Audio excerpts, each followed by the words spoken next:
This is the BBC.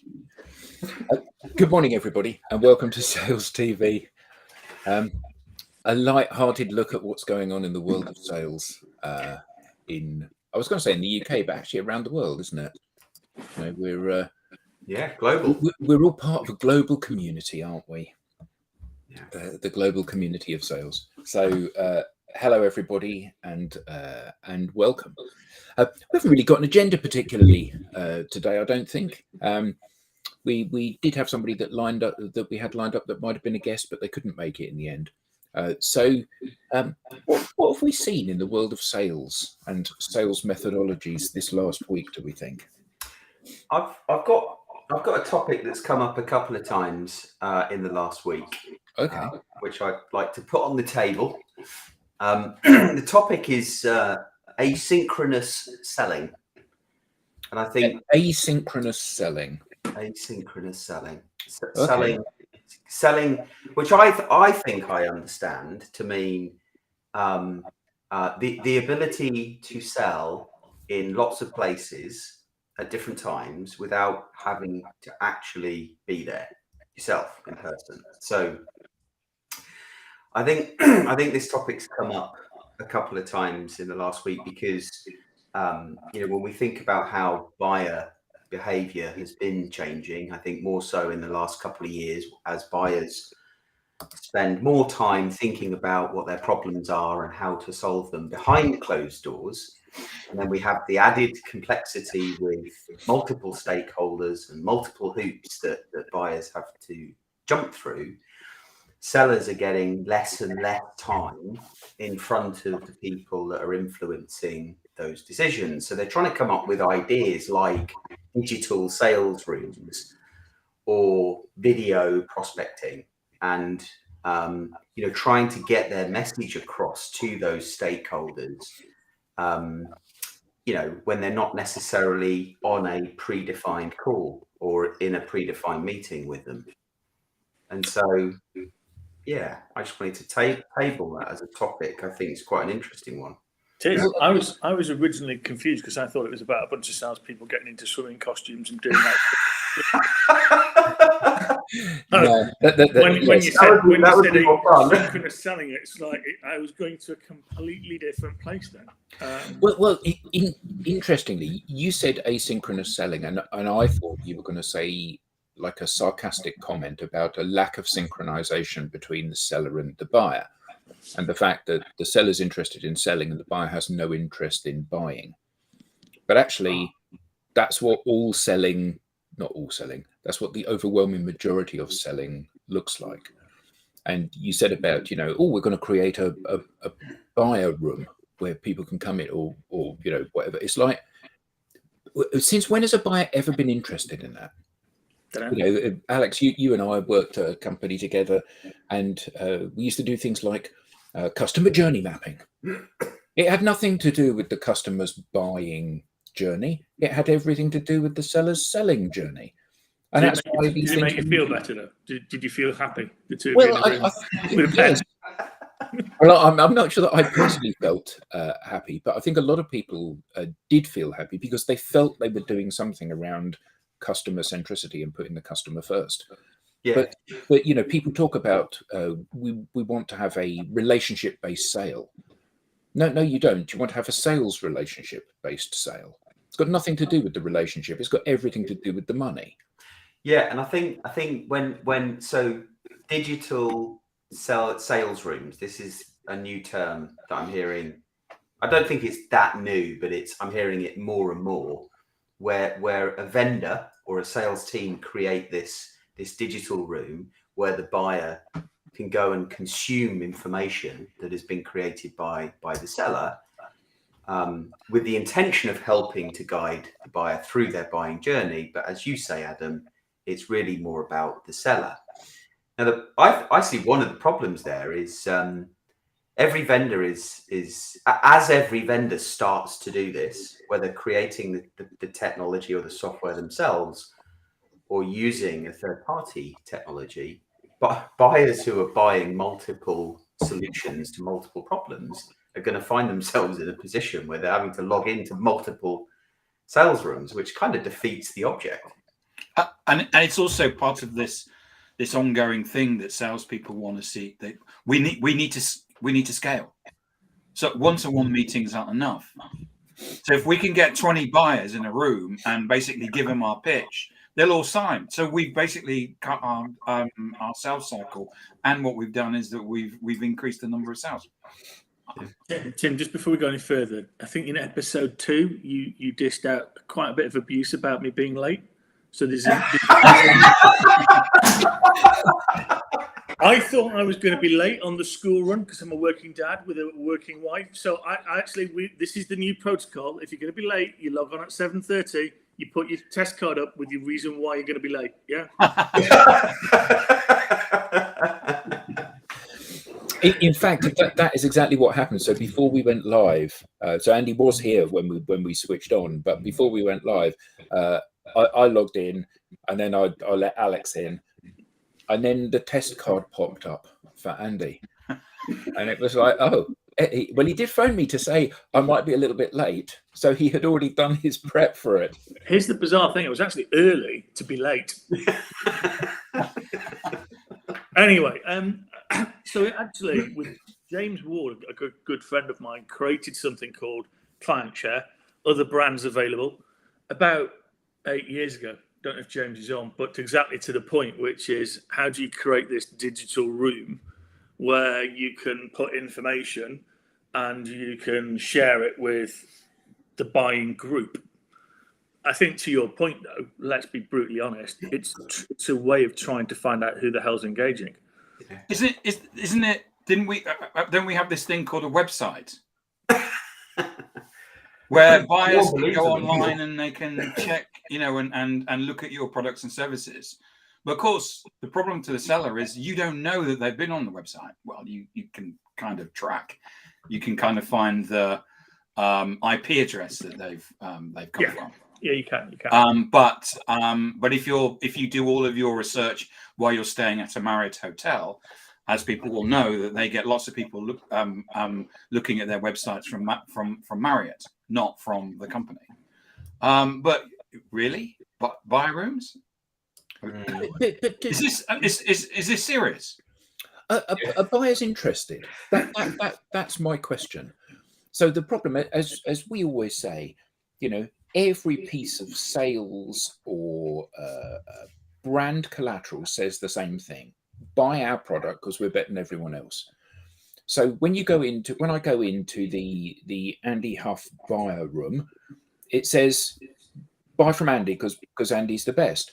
And I go into the Tim Hughes buyer room and it says buy from Tim because Tim's the best. And so actually I'm no better off if I go to all the buyer rooms than if I didn't go to any of the buyer rooms. And what's so beautiful about user generated content, it's like, when you go to Amazon to decide whether you should buy product A or product B, you read the reviews and people just like you have said this was a good idea or a bad idea, and you base your opinion on that, which is in quotes impartial, rather than reading the reviews which says, this is a really solid high performing insert product here, as does every other product. Yeah. And I think buyers need to there's no trust, is there? Sellers don't tell the truth, so why would a buyer believe anything a seller says? I think it's interesting. I love the film. Have you ever seen the Dudley Moore film, Ordinary People, about marketing, where he has this mental breakdown and he's put all of these honest things. Volvo, boxy but safe. Yeah, boxy but safe. All brand, tastes awful, but might just save your life. Yeah, and you know what? Wouldn't that be nicely refreshing that we actually told the truth occasionally? Because I do this. I play this game with myself, which is bullshit bingo. Because I drive down the street or I walk down the street and look at all of the marketing that comes at you in static signs. Have you ever found a below average apartment? Everything's a luxury apartment, isn't it? They're all luxury apartments. All luxury, super top end apartments. It's like, no, it's about average as an apartment. It's fairly priced average apartment with a half decent view. I'd go and look around that. Because you go, oh, it's quite. Well, you'd kind of feel obligated to, wouldn't you? But it's so a friend of mine posted something about they had been to one of these buying things. I want to be careful not to use the name. Tim, you probably saw that she'd posted this. Her mobile phone had been disconnected because she was in a dispute with one of these aggregators where you go and you get a list of all of the different mobile phone companies.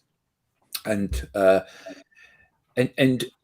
increasingly, we're seeing the buyer being driven to make really bad decisions because they're not informed about what it is that they're buying. So because every seller says we're doing the same thing, in this case, mobile phone, every seller says we've got 98% coverage in the UK and international roaming and unlimited data and blah, blah, blah, blah, all of this stuff.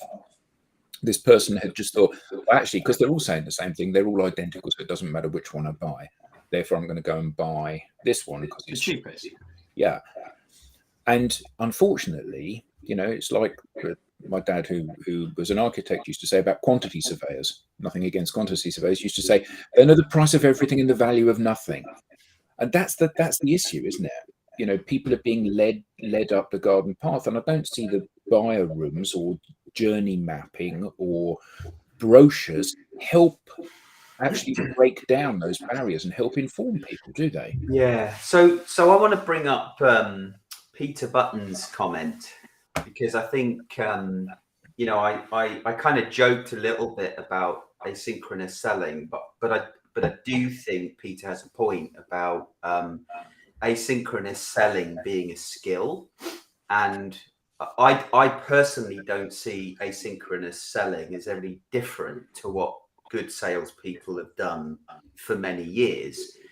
It's about thinking about the experience that you're going to give your buyers and that decision-making unit, and how are you going to get yourself, whether in real life or digitally, in front of them to support them, to influence their decision ultimately.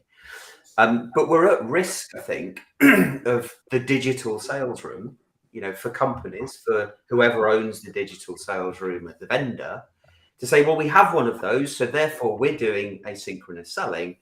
Our entire sales team needs to put A to Z in the digital sales room because that's what we need to do, and that's asynchronous selling, as opposed to the art of actually selling. Yeah, and I think that often the art of selling is not selling. So here's a couple of interesting facts. Up until about 15 years ago, do you know what the most valuable from sales revenue real estate in the UK was per square foot? What, like the average value? No. Where is the most valuable sale? Where was the most valuable sales real estate? As in retail, I'm assuming. Yeah. Harrods?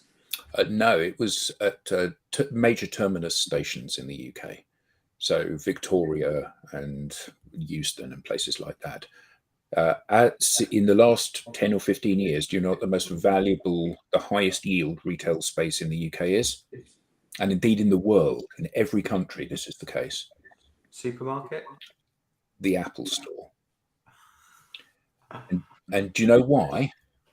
So if you go to an Apple Store, you can go in first thing in the morning and you can stay there all day using their products. You don't have to buy anything. Nobody is incentivized to sell you anything. You're just made to feel welcome there, and they're there to help you. And as a result of that, Apple is the most valuable brand in the world now. And I think that the problem is that we think what we need to do, we pay lip service to helping customers. We pay lip service to educating customers. We don't educate customers. We try to back them into a corner and force them to buy something. And that needs to change, because Apple are the greatest example of a company that has said, we're going to turn that on its head. We're not going to incentivize people. We're not going to make customers buy. We're going to just help them until they feel confident buying. Yeah, I think we're flirting with stuff here, because if you look at Apple on the other side of it, they are brilliant at basically making you want the next product and your old product's obsolete, and doing various things. So, introducing software which slows your product down. So their retail stores might be brilliant, but actually as a company, You know, I'm not sure they're completely squeaky clean on everything that they do. Now, you've got to do that. I was talking to some of the MBA students in Cranfield yesterday. You know, I'm old enough to remember Hoover and some TV brands, and they never broke. So where's Hoover now? Or Hoover almost went bust, and all of those really reliable product sets, basically, or products, that they all went to the wall. You know, because you bought it once and you never needed another one. So, you know, if you look at Apple really cleverly, you always want another one. You always want the latest one, the next one, and the next one. There's a difference between want and need, isn't there? And is that about innovation? Because if you think about, Hoover, Dyson basically came on, and what they did was they out innovated them.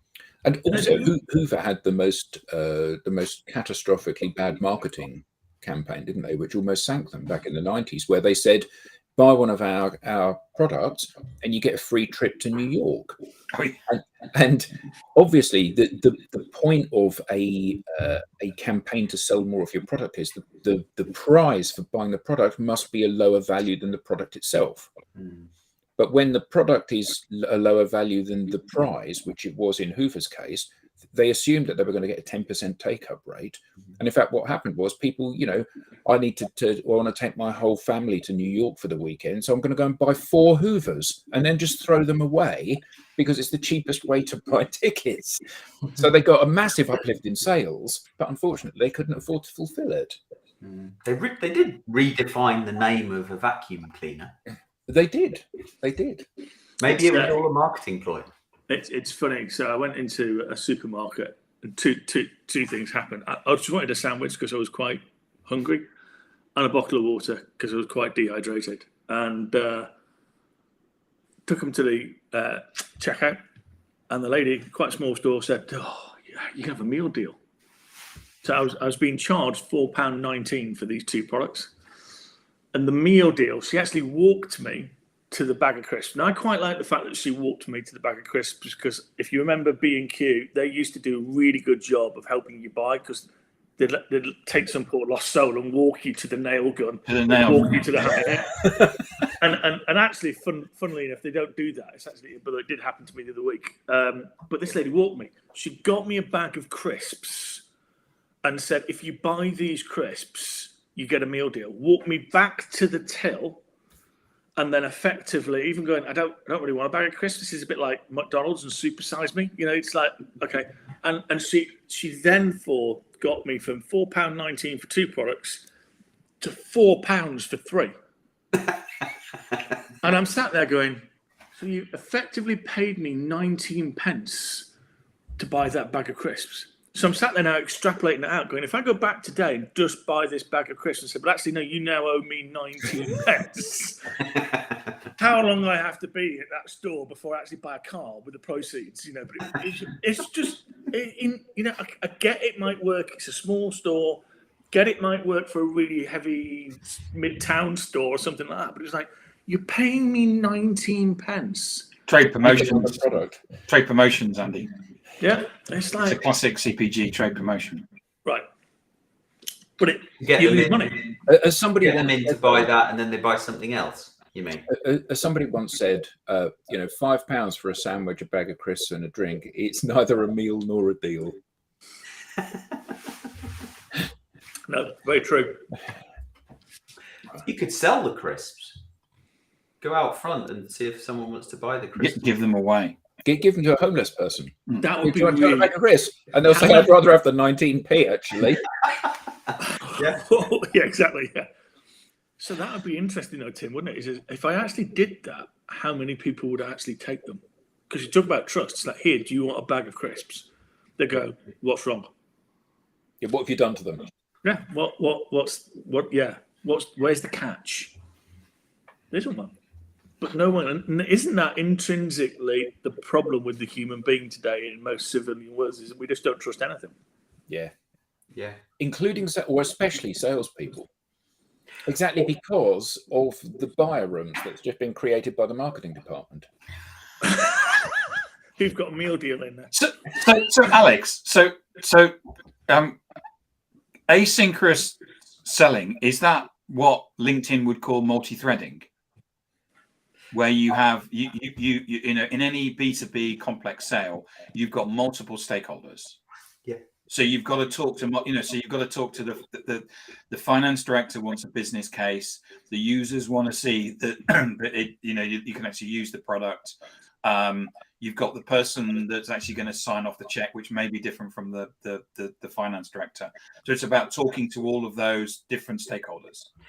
It is, but I think there's a subtle difference where, and again, this is my interpretation of it. I think multi-threading is quite deliberate. So, who are the stakeholders? What are their names? What can I find out about them? Right. What drives them? You know, what do I need to create to specifically put in front of them to influence that purchase decision? And I think the slight difference between asynchronous selling and multi-threading is asynchronous selling is you don't know all of those stakeholders. So Yeah. you need to be creating something, and you need to be putting it out there in front, you know, roughly in front of those people to increase your chances of getting your message in front of them. And it might be, you know, it might be an online demo. It might be a video where you're educating. It might be a blog or an article or a piece of content, a bit like we do with social selling. But so we have a supply chain software company as a client, and they have 100 stakeholders in every sale. And of course, you don't know who they are, or you have to go and find them, because they'll say that there will be, you know, you need to talk to Darlene and you need to talk to Jeremy and stuff like that. But ultimately, because of the users and the various, especially in supply chain, there can be different people across manufacturing and different user departments. You know, the number of stakeholders is 100 people. Yeah, and that is a challenge. that is a challenge. I think the challenge is the fact that you don't know who some of these people are. Yeah. You know, if you know exactly who the 100 people are, it's relatively straightforward. It'll be time consuming, but it's when you don't know who they are, you don't know who those pivotal people are. That's the problem. But that's the nature of what the chat room is, or all these buyer rooms, like, you know, like James has been doing and whatnot, are about. So actually, I stick it in a room. Adam, you look at it as the CFO, and you send it on to Tim. Now, I didn't know who Tim was before, but now I know that Tim exists, and he's something to do with that buying decision. And then actually, I find that you guys read one article or something that I've put in there, but Alex reads 10. And therefore, my concentration will be on Alex. And that's Matt Dixon's second book, isn't it? Which is The Challenge of Customer. Who's going to be there to argue for you when you're not in the room? And that's the problem, because, you know, and I think this is just brilliant that someone has put in there, is, you know, multiple touch points. Richard's just said that is the reality about since 2009, the number of people in the decision-making policy and decision-making group is just monumentally high. You know, and you've got no way of being. You can touch them. You can potentially engage with them. As Alex said, it's got to be multiple across everything. But it's going to be really hard to influence them all, because actually what you don't know and you don't get the time is to understand what their drivers and their issues are. So the CFO's driver is going to be very different to the project delivery person's driver.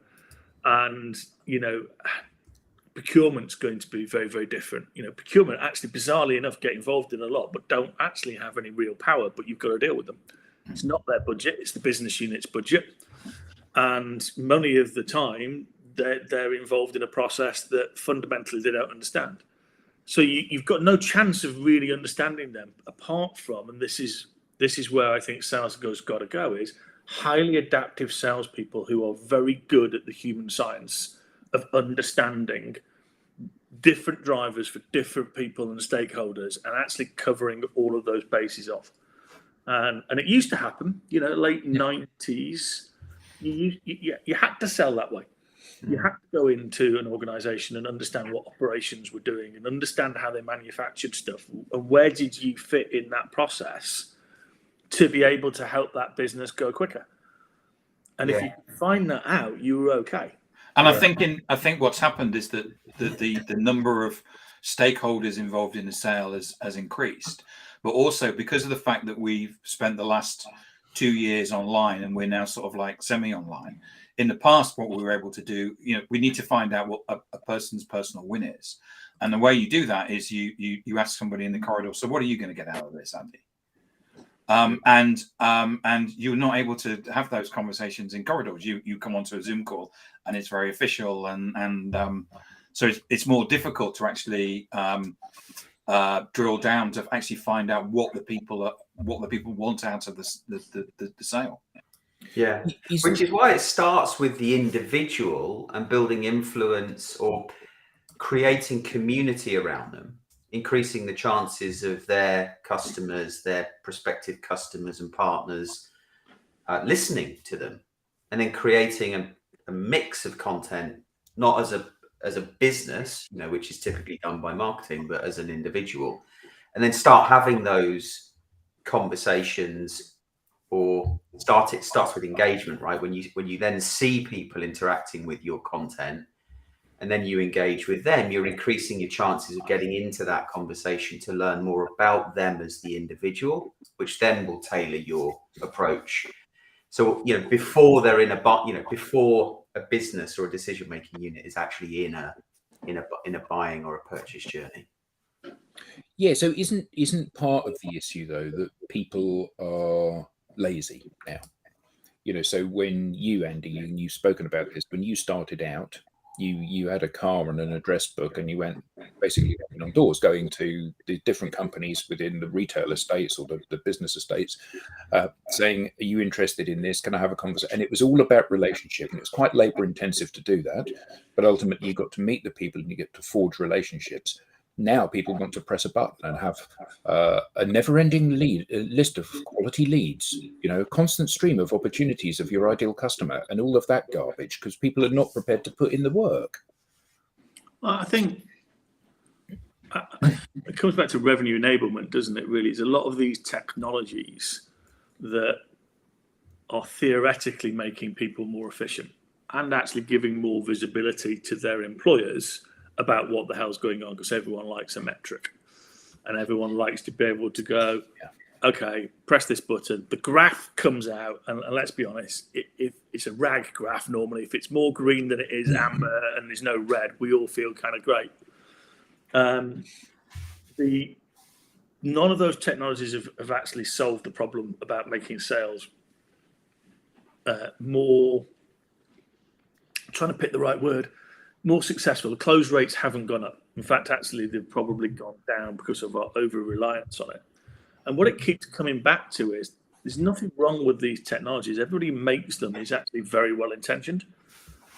However, it's not about the technology. It's about what the human being does with it. Always has been, yeah. And actually, I ran an exercise again with the MBA students yesterday with Dr. Jeremy Node, and we're looking at, they're doing a module called Leading Sales Organizations. So, basically preparing for how do I go out and potentially lead a sales organization. And we introduced something additional to it, which was, we want to take you through AI. So we posed one question to them and said, we just want you to use AI, Chat GDP or whatever, or GPT or whatever you want. And here's the question. How can AI improve the sales processes of Lind? Because this is where Jeremy's head of sales enablement. And that's it, and send it to me. And 17 of them have sent it to me. And I spent at 4:00 this morning trying to find the right software to analyze the responses. And the majority of the analytics so far, 86% similarity in what has been used. Now, the idea being is if you just use AI, and you don't know how to use it, you're just going to look like everybody else. It's the same as using Salesforce.com. You're just going to look like everybody else. But if you then investigate it and then do something different as a human being with it, it'll be interesting, which is the second part of the exercise. How does it go down from 86% similarity to potentially 50%? So you've used it to generate and speed up, but actually you've used your humanity and quizzing of it and riffed with it to be able to pull out something that gives you that differentiation, because actually customers are going to use these technologies. They're going to go out for an RFP, and they're going to use plagiarism technologies. Yeah, but hold on. Let's take a step back from that. So, why are you going to use AI? You're going to use AI because you don't want to put in the work to do the actual work yourself. You want to get a bot to do the work for you. And well, not always. Well, no, but there's a lot of the case, isn't it? You know, the reason you use it is to try to scale your efforts.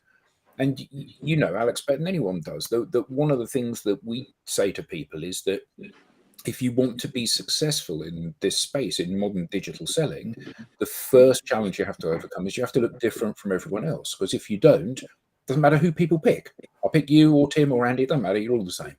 So actually you need to lead with the differentiators that you have, normally who you are, and you need to build a relationship, not a commercial relationship, a relationship. You know, we need to chat, we need to get to know each other, because only if I've got to know you are you going to have any chance of breaking through that distrust.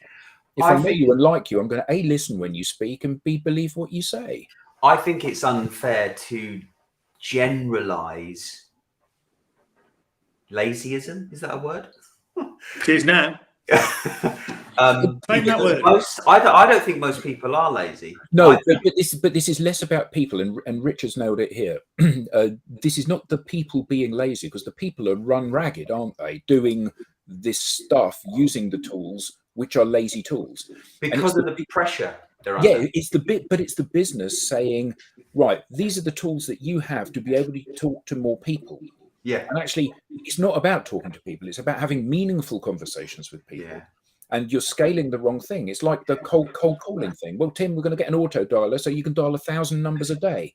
Well, actually, the reality is if people don't want to talk to you, that's the bit that you need to try to overcome. Yeah.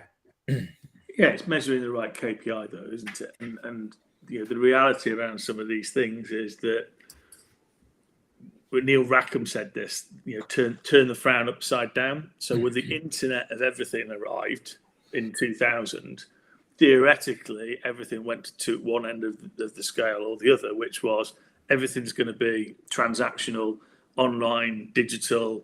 No salesman needed. It will all be kind of like, you know, web-based, etc. And then there'll be these super complex transactions at the other side. And then there'll be nothing in the middle. That salespeople won't be needed because it will go one, because the web will provide all answers to all things. And Phil at Brother, we asked him about 2-3 years ago, you know, what keeps you awake at night as a CEO? And he went, there's not enough salespeople in the world with the skill to go in and uncover the unappreciated need. So actually, it's a smile, but the world needs a frown, and sales needs to re-inject people into that middle and go, right, this is actually your problem. I know what you think you might have diagnosed yourself with your committee, but this is actually your problem. And we should start talking about that. You might not buy from me in the end, but you know, here is the range of people. And we haven't got the skills in the sales organizations to do that. And there's a number of really interesting reasons around that, is because another set of technologies have come in, which is the SaaS software-based technologies, and absorbed all of the future sellers. And that has, quite interestingly, a very, very different rhythm to sell, because actually the salesperson has to demo, and they can do it online, and that's the confidence thing. So there is this other sales rhythm that's over here that's completely sucked up all the resource that the classic sales organizations need, and that's a big issue that we've got coming down the line, which is how do we entice people into sales, show them it's a great job, and then give them the skills to go in there and create transactions with customers. Yeah. This here from Dr. Dale Childs, this is the key point, isn't it? The thing is that when you're using the tools and the data and all of these things as the shortcutting mechanism, there's no differentiator. We've all got access to the same data. We've all got access to the same insights. And, you know, it's all about the personal relationship. So I've had, and, you know, we joke about this, the number of times you get, just bouncing this to the top of your inbox kind of emails from people. Yeah. So I've had an email from somebody that arrived this morning saying, "Am I off base, Adam?" And this is from a company based in America that use AI to help reduce payroll tax overhead for companies. And it says, "We recently helped a company similar to yours with a $326,570 payroll tax refund." So they're using AI to have the most enormously mistargeted outreach that it's possible to have. On the wrong continent, the wrong kind of company. It's not a company that's anything like my company. It's just unbelievable. I got one from Gartner this morning that said that they could help me with engaging with clients in a digital sales method. I love Christopher's view here. This is a dated, quite a dated view. Christopher, what we're actually not saying is that people who use AI are lazy. What we're saying is people who are lazy in using AI are going to actually get made unemployed by those people who are really good at it. That's, I think, the crux of the argument. We're not causing people who use technology lazy. I would call people who use technology and don't get supported in it actually entrapped. Because they are being driven to a set of performance indicators that are pathetic, really. But that's the business trying to use technology to scale the wrong parts. And that's always the challenge, isn't it? The answer is just to send more emails. No, it isn't. That's not the answer. The answer is to send better emails to the right people. Yeah, and to Andy's point, the SaaS industry almost sucking the life out of what sales stands for. They're so focused on those activities. They're so focused on doing demos. Most people don't want a demo. They want a solution to their problem. Yeah, it's classic, isn't it? No one wants a 3mm drill. They want a 3mm hole. Yeah. Well, they want a picture hung on the wall. Yeah, and I think these are some of these great comments. I'd say here, Chris Gunn's put up in here, comfort, I think, is the key word. I think enjoyment's the key word. If people don't enjoy selling and connecting with customers and doing all of the things that are great about it, I'm not disagreeing that you need to be comfortable, but I think enjoyment's at the core of it. Do you actually want to get up and speak to lots of people every day, find out what makes them tick, find out what their business problems are, and actually find out whether your solution can fit or not? And you win and lose, and that's absolutely great, but you enjoy the whole thing. Yeah. It drives you to have the next one. Yeah, and I actually, throughout my career, I got more and more miserable the more I was promoted. Because you don't actually share the wins. And it's almost like an oscillation, isn't it, on one of those tests that you get. When you're a sales rep and you lose a deal, you feel awful about it. And okay, that's bad, but you'll get over it. But when you win a deal, you feel fantastic. You feel on top of the earth if you've done it right. But as you get more and more senior, those kind of things kind of come down. So you never feel the gutting of losing a deal, but you never feel the elation actually of winning a deal either. And you end up becoming this, I always felt it, you become this kind of like unenjoyed leader, which I just don't get. And we don't support sales leaders in this way. We never talk to leaders and say, these are some of the challenges that you're going to have. You're going to have more pressure, possibly less fun. You're going to get decisions that you don't really want. How do you need to let salespeople go? Various things like that, and it's really tough. Yeah. Well, someone once described sales leadership to me as more shit, same size shovel. Nice. Yeah. That's wise words. That wasn't the HR person recruiting you, was it? No. It was a colleague. Yeah, but you have a good point there, Andy. But also, and maybe we should come back to that. But I think also more and more, and I'd love to get the audience's view on this. Salespeople feel that because the expectation is so high to sell. There's this huge misalignment between expectation and reality. So when that salesperson finally gets that deal over the line, it's like, oh, well done. Next one. Come on. And what are you and what are you forecasting this quarter? Yeah. Resigning, probably moving to another job. Yeah, it's you're right. I mean, but this is why I think it is leadership, and I think we've got to start challenging really senior leaders in business to go. You've got to rethink this now, because if you don't, you're going to end up with no sales force whatsoever. So I played around with not some numbers, but it was numbers. So looking at the number of sales and marketing jobs, and even through the pandemic, the number went up, which is odd because obviously in a global economic shift caused by whatever it is, the red pen normally comes out and goes through salespeople. But it went up. But actually this year, or sorry, last year, it dropped like by 100,000.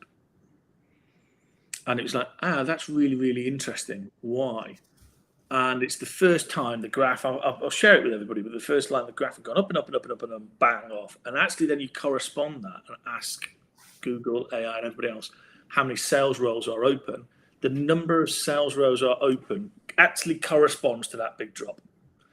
So in terms of the data, the thing that's now charging at us at about 100 miles an hour for the economy, not just for businesses, for the economy, is not enough people out there driving trade and revenue. And there's less and less and less and less. And I talked to Jordan. I've talked to about 6 young salespeople in the last week about how we drive EPN. And all of them said, God, I wish I'd known about the EPN before. I wish I'd had the support to understand, A, how great sales can be, and B, how I get into it and how I get supported through that process. Yeah. And EPM being the Emerging Professionals Network that you're running. Not enterprise performance management then. Say again, sorry? Not enterprise performance management. No.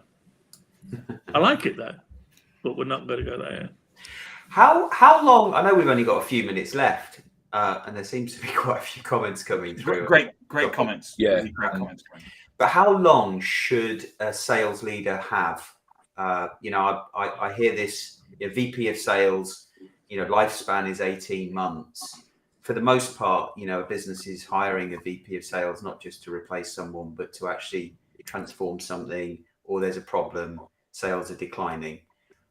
Do you guys have a view on how long is long enough for a VP of sales to actually have an impact? And you're reading the comments. I think a lot of the challenge that people face, particularly if they're going into a senior role, is that the role is often very prescriptive, isn't it? This is the sales process we're expecting you to drive value out of. So, to use Tim and his same size shovel thing, it's like, I want you to dig a hole and here's a teaspoon to be able to do it. And that's the toolkit that you have available. Yeah. And I want you to dig the hole more quickly than the last person. Yeah. And actually, if you're putting anybody in a role which is performance dependent rather than just role filling or executing on somebody else's wishes, you have to say to them, what do you need to make this role a success? And I know that within large organizations, that's increasingly difficult to do, isn't it? Yeah, it's a really good point. And then here comes the reliance on technology. Well, this platform is going to help us do this, as opposed to where's the skills gap in the people? Yeah, and it's skill, knowledge, and behavior, isn't it? Knowledge, skill, and behavior, KSBs. And we don't look at that, and that's back almost full circle to we're into revenue enablement, not people enablement. That's a really good comment, isn't it? Yeah. That CMO is 4 years, so 2.5 times as long as a VP of sales.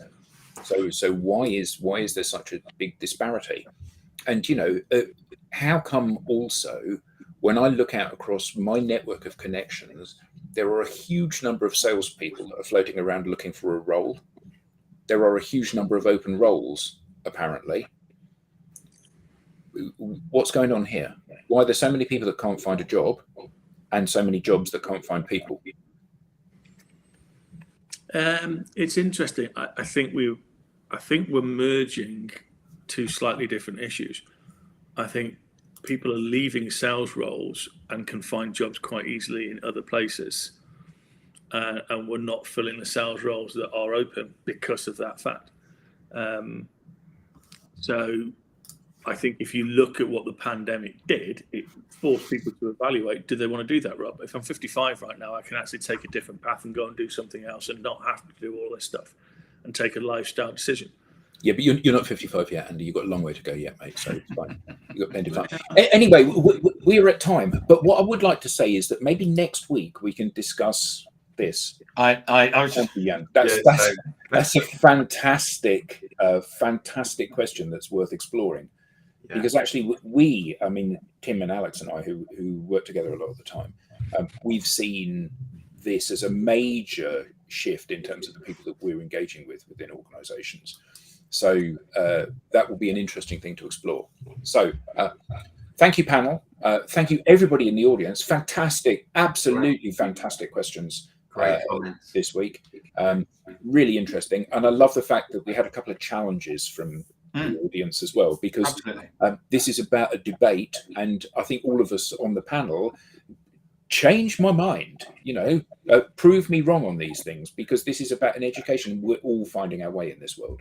So thank you all very much indeed. See you all next week. And